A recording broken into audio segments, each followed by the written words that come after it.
Hello everybody, welcome back and Happy New Year. I made a NIO ET7 review the other day and I started that video by saying that there's more to NIO than just the car. And I think that if anybody who's watched this channel for the last year or two has paid attention, they have seen how there is obviously more to NIO than just the cars.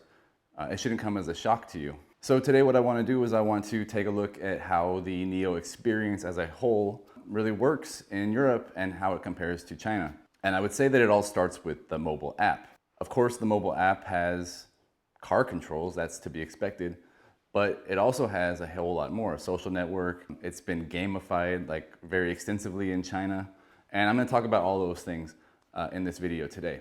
Now, before I get started, I think it's really important to just kind of remember that NIO is a new company in Europe for the most part. I mean, they've been in Norway for over a year already.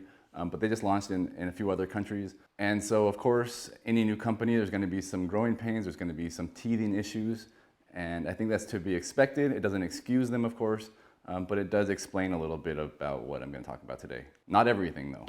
You also got to remember that, of course, that we've had COVID situation in the last couple of years, especially with China, with being essentially closed for the last couple of years. I'm sure it's been very difficult for NIO in China to really collaborate extensively with NIO in Europe. So again, it's not an excuse, but it is a little bit of a reason.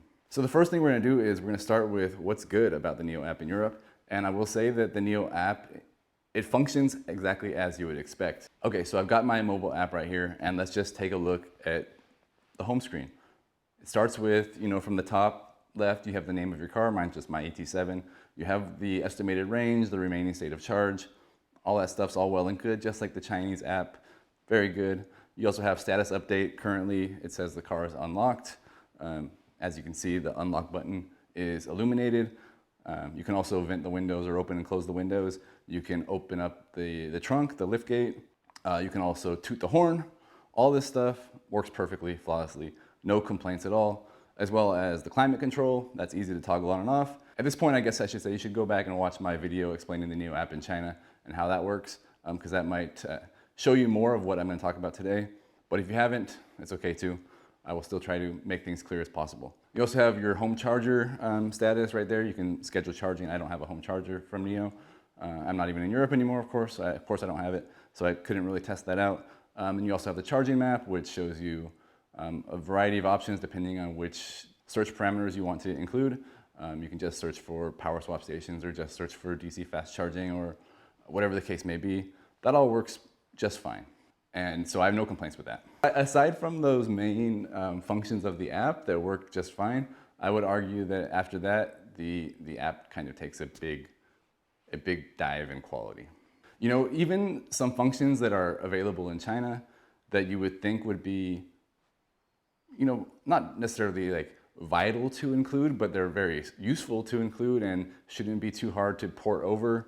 I wouldn't think there's any data regulation laws or anything that come into play with some of these functions. So let's just say, for example, the first one function I always used in China and I loved, and I think most people probably use it, is the ability to send the navigation to your car, whether it's when you're planning to go to a battery swap station or to make a road trip or whatever. You can plan your trip from your phone and then send it to your car so it's already ready to go. So it was cold in Europe. It was very cold and snowy and wet a lot of the days. So I would turn on the climate control, get the car warmed up. Ideally, I would have just searched for the place I wanted to go in the app and also sent that to the car. So that when I got in the car, I was just ready to get in the car, ready to go. Now in Europe, you can't do that. You can use the app to send directions to Google Maps or something like that. But why do I want to navigate with Google Maps or Apple Maps in my phone when the car has, a heads-up display for navigation, has turn-by-turn navigation, has everything you need? To me, it just seems like that's a very obvious oversight that I don't know why it's there. There must be some reason for it, but I don't know. Another thing is when you do try to navigate to a place like a road trip in your phone, it does give you charging plan and waypoints, but they're horrible. If you look at this one, it says to go and charge for 2 hours and 40 minutes one time. Whatever it is, it's not optimized because again, in China, and a part of it is probably because of the abundance of swap stations, Like I would go in my car with the navigation and I would say I want to go maybe drive for 5 hours somewhere, right? And it would say, okay, swap here, swap here. It would add the waypoints, and that was that. We're ready, we're good to go. Here is probably a bunch of things, like one, NIO not having their own real network built out yet, whether it's swap stations and fast chargers, or it also could be like just the wide variety of different networks and providers for energy in Europe, compared to China, where it's mostly like state grid. There's a few third-party chargers, and then like NIO chargers. So it's all more streamlined in China. I just found that like navigating in general in Europe, whether it's setting waypoints, making a charging plan, just making a general plan with NIO app or inside the NIO vehicle, all of that was way too convoluted. It ended up being that a lot of the times I would just use like a third-party app like PlugShare or Plug Surfing or whatever it is, and I would find a charger that way. It just made more sense. It was a lot easier. And for me, I think that's a big mistake. When I drive my mom's Tesla, I always know where the chargers are. When I drive my NIO in China, I always know where the chargers are. I have a plan, I have waypoints. All of that's all perfect. And then in Europe, it's like very fractured, and it's not clear what you should do and how you should charge and where you should go. Again, this might not be entirely NIO's fault, but it is something that needs to be worked on in some capacity. And for real, I just don't understand why I can't just send a navigation to my car. It makes no sense. Another issue that I had with the app is there's like tons of bugs in it. I'm not gonna go through all of them. I did take some screenshots and some recordings, so they're up on the screen right now. I could replicate them over and over and over again, so they should be noticed by the software dev team. And I understand software development, there's no program that's gonna be 100% bug-free, but it's a whole lot less stable than the software in China. Again, I'm sure it'll improve over time, but currently it's really kind of janky. But the most important thing, again, is the functionality when it relates to using the car, like cracking the windows, turning on the AC, all that sort of thing. That all works flawlessly. I had no problem with any of that. So you take the good and the bad there.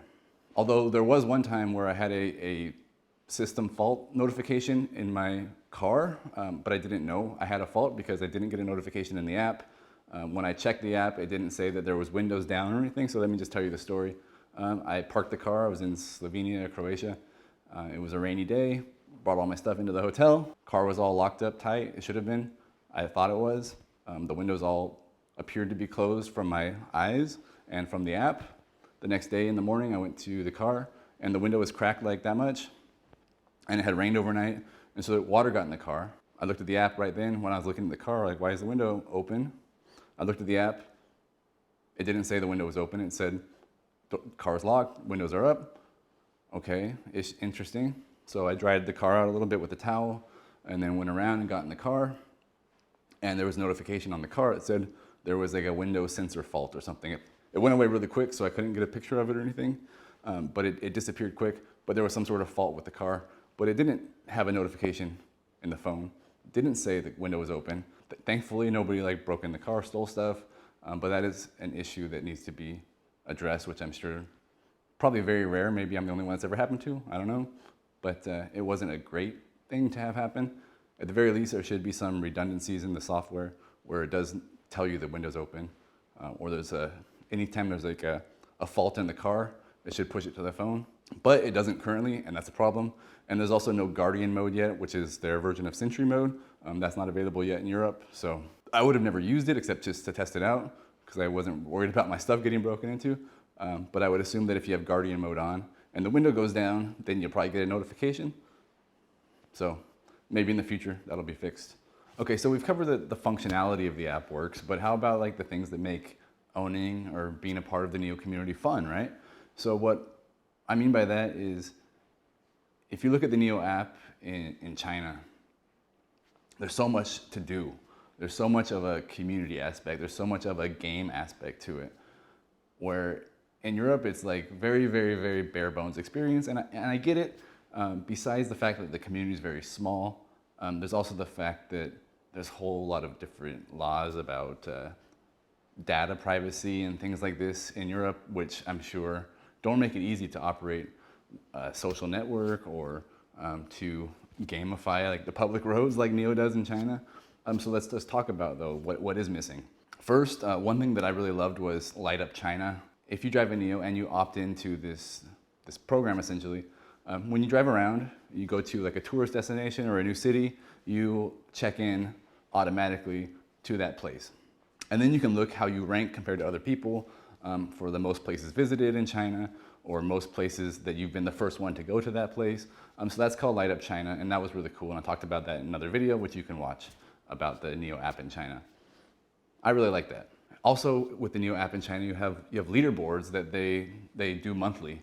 And those leaderboards are anything like most miles driven in that month to most efficient driving, like the best miles per gallon equivalent for that month. You can compare EC6 owners versus ES8 owners and that sort of thing. And all of that's really cool too, which I really like. Every month I like to see my rank, like how many miles did I drive. I was number one month when I was driving around China, which was really cool. I just think it's really fun. The gamified experience of the app and the NIO community in China is unique, and it's exciting, and it makes you want to like engage with the community, and it makes you want to engage with your vehicle. It makes you have fun with the car. So when you think about like that kind of, I guess, experience, and you think about like subscribing to a NIO in Europe where it's like you can only drive 1,250 kilometers per month with a subscription, it's like complete opposite ends of the spectrum where it's like in China they encourage you to like have fun with your car and enjoy your car and go out and drive it. And you know, now you can buy a NIO in Europe, so it's a little bit different. But if you were subscribing to a NIO, it's basically like it's almost like you feel like you're discouraged from driving the car. You're discouraged from engaging with the vehicle and the community.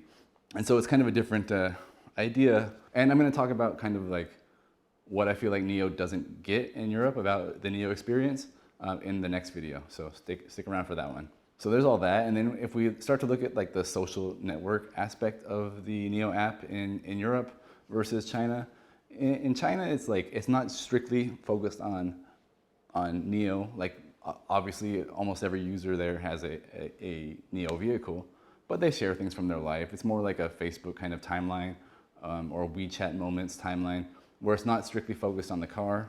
And I get it, most of the people in Europe, they don't yet have the car, or if they do, like they're excited about having the car, they just got it. But for the most part, mostly what the social media, like the timeline, the feed is that I've seen in Europe is like, it's mostly people either complaining about things like the price or their door's not working if they're in Norway with an ES8, or I don't know, or the subscription model. And I get it, like not everything can be positive, right?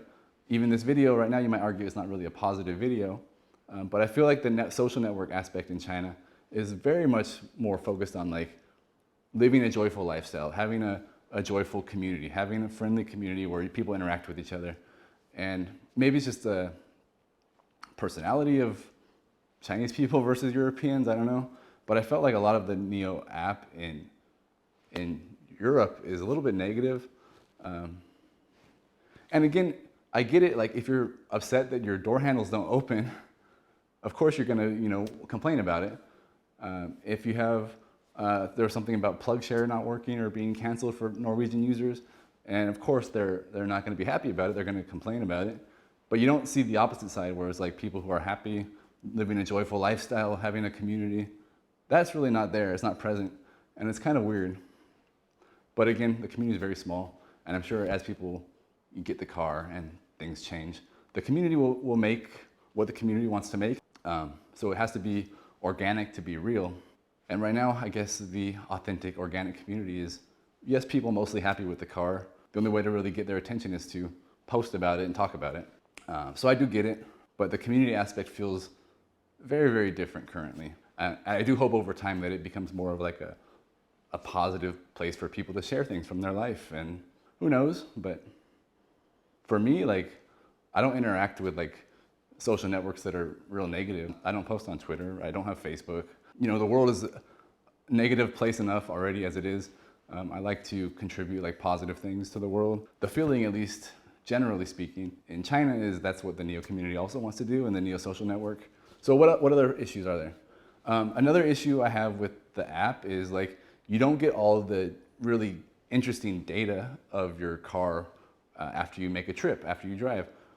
So in China, again, monthly, yearly. You can see like how many kilometers you've driven. You can see every day each day specifically how far you drove. You can see your top speed. You can see all this data. It's really cool. I really like to see it. In Europe, I don't think it's actually in the app, but it might be because again, there's a lot of glitches and things, a lot of things that I can't even open in the app. So if they're there, they might be there, but I don't think they are because I could never find them. That data should be easily portable from the Chinese app to the European app, from the Chinese car to the European car. I don't see why it's not. That doesn't seem like something that has any issue with like compliance with data or that's not online. That's just your car providing data to your phone for you to look up information. So that's disappointing. Allow myself to interrupt myself for a minute. I just want to make clear something that when I recorded before, it wasn't so clear. Another thing that's missing from the NIO app and the NIO community in Europe is the ability to 加电. It's add electricity. It's like saying, you know, let's go. It's like giving a tip. So in the NIO app in China, for example, if a user contributes, you know, a nice post to the community, is a positive member of the community, people in China can donate their NIO points. In Europe, this is not a thing that you can do. You know, this is the feature that I really like. I think it encourages people to be positive contributors to the community. It encourages people to interact with other members of the community, and it just shows your appreciation for people who you appreciate. And it's a tip. It's free to you because it's NIO points, which you get for free. It's something that I think should be done. And so I guess that leads me to something else, which is that the NIO points economy in Europe just doesn't really make a lot of sense because anybody can just download the app and get points, and the points are random, anywhere between 0 and 100 points every day.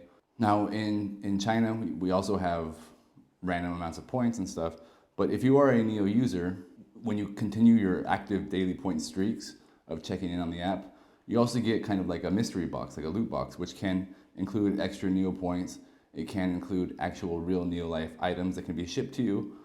It's just a more engaging part of the community. It's just random, like even I don't have a subscription right now, I still get points every day. There's really not a huge benefit to being an actual real member of the NIO user community, and what I mean by real member is a person with a vehicle, because you can get most of the same benefits without the vehicle. Just like you can go into the NIO house in Europe, in Berlin or in Oslo. If you want to have free coffees when you're in Europe, if you're planning a trip to Berlin, right now, start downloading the NIO app, check in every day, and then you can go to the NIO house and you get free drinks, free food, whatever. So you don't even need to be like a real NIO user community to get benefits, which I think is kind of, I don't know, I guess I wouldn't say it's like a shame or anything like that, but it doesn't really make sense from like a business perspective for me. And it doesn't make sense for me either as a way to build a real, genuine, authentic community. Back to regular scheduled programming. I mean, nobody's buying a car or subscribing to a car for like NIO Life products. That's crazy. One other thing is on the app, there's also, you know, of course, events at different NIO houses or NIO communities. In Germany, the whole time I was there, they had an event, only one event listed in the app, and it was from August, which is obviously well since past. If I go to the Norway NIO app, I can see events happening at the NIO house. Right now, when there's not very many NIO houses in different countries in Europe, I don't see why they don't just list all the events. It's just a minor nitpick, but like, again, they're not really good at building a community and showing you all the fun you can have as part of a NIO community, as a member, a user. I don't know. For now, there's hardly any events. Why not show all the events from Norway and from Denmark and from Sweden and from Netherlands and from Germany all in one list, and then the users can decide if they want to go to those things. You know, if I'm in northern Germany, why can't I drive to Denmark and attend an event? Show me all the events. Why separate them? Let's make a real community. Right now, there's no community feeling. And again, there's hardly any users, so I get it. But it also seems like, in a lot of ways, like NIO's not really trying in Europe to make a community. I always talked about that on this channel. Like, what I really wanted to see is NIO to build a global community. And right now, it's almost like they're not even building a local community. So that's really disappointing. So a lot of issues I find with the app. But overall, most important thing is the app works for controlling your car and the functions of your car. NIO just needs to iterate on the app. It doesn't have to be Light Up China or Light Up Europe. It doesn't have to be rankings of mileage. But there should be things that they add to build the community more locally. If they don't want those same sort of activities or competitions or games, the people in NIO in Europe need to think about other ways that they can make the community grow and more special and more interesting. So that's basically it. A lot of room for improvement for NIO. And yeah, Happy New Year, everybody. Thank you for watching. Sorry it was too long, but I hope that you understand where I'm coming from, and I hope that you don't think I'm just being negative.